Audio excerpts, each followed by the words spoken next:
अस्सलाम वालेकुम नाज़रीन, आपका मेजबान मियां अनीस बशीर इंफॉर्मेशन टीवी के साथ हाजिर है। मेरा आज की इस वीडियो को आपके साथ शेयर करने का मकसद सिर्फ इतना है कि मेरा जिस्म मेरी मर्जी, इस हवाले से हमारे मुल्क में एक नई बहस शुरू हो चुकी है। जबकि आइन के आर्टिकल की बात की जाए, आइन पाकिस्तान के हवाले से आर्टिकल 8 से लेकर 28 तक जो है वो बुनियादी हकूक के बारे में बताया गया है। इस वीडियो के अंदर कुछ वकला हजरात और खवातीन की भी राय ली गई है, और इस वीडियो को लाजमी देखिएगा और मुझे अपनी कीमती राय से भी जरूर आगाह कीजिएगा। आइए सुनती हैं वकला और खवातीन का क्या कहना है।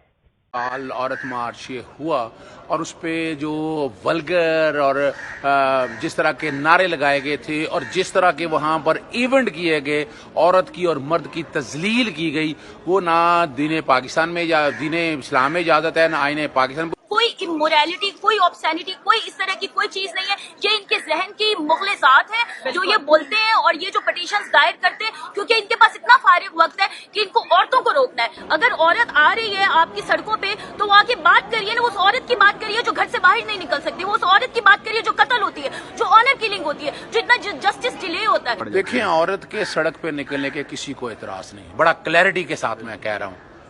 लेकिन अब जब मेरा जिस्म मेरी मर्जी, अब मैं लफ्ज नहीं कहना चाहता, जो लफ्ज वहां उन्होंने वो क्या डिक शिक को लफ्ज इस्तेमाल करके क्या कुछ बातें की हैं ओवरी के कॉन्टेक्स्ट में, खुदा रहा ये वो है जो ढके छुपे लफ्ज हैं। ये बाहर आके अब इन्हें क्या जरूरत पड़ी है कि हम इस तरह का कॉन्सेप्ट लेके आए। जब हम कहते हैं मेरा जिस्म मेरी मर्जी, तो हम कहते हैं कि ये जिस्म मेरा है, रेप ना करो। ये जिस्म अल्लाह की अमानत है और हम ये कह रहे हैं कि ऐसा अल्लाह की अमानत में खयानत ना करो, हमें हाथ ना लगाओ। ये इतनी छोटी सी बात है, अगर आप लोगों को समझ नहीं आती तो इसमें हमारा कसूर क्या है? पूरी दुनिया में इस तरह के किसी को आप हेट स्पीच में या आप उसके किरदार के बारे में बात नहीं कर सकते। 96% ये स्टेटिस्टिक्स हैं, 96% of Pakistani women face sexual harassment every other day.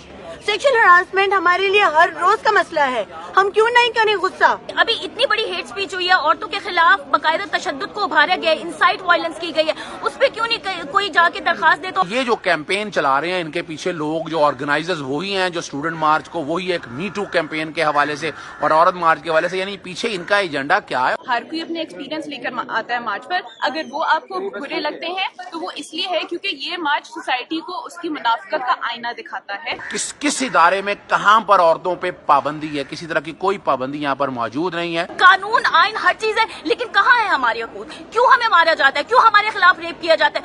हर रोज औरतें जो बाहर इवन जो झाड़ू फेरने भी निकलती हैं, उनको भी हैरेस किया जाता है सेक्सुअली। हमारा हक है, हम अब भी मार्च करेंगे, हम अगले 10 सालों तक मार्च करते रहेंगे, और ये मार्च इतना बड़ा होगा कि पाकिस्तान की आधी अवाम जो है वो सड़कों पे निकलेगी और वो बात करेगी। कानून के मुताबिक करें और कोई ऐसी हरकत ना हो जो मोरालिटी की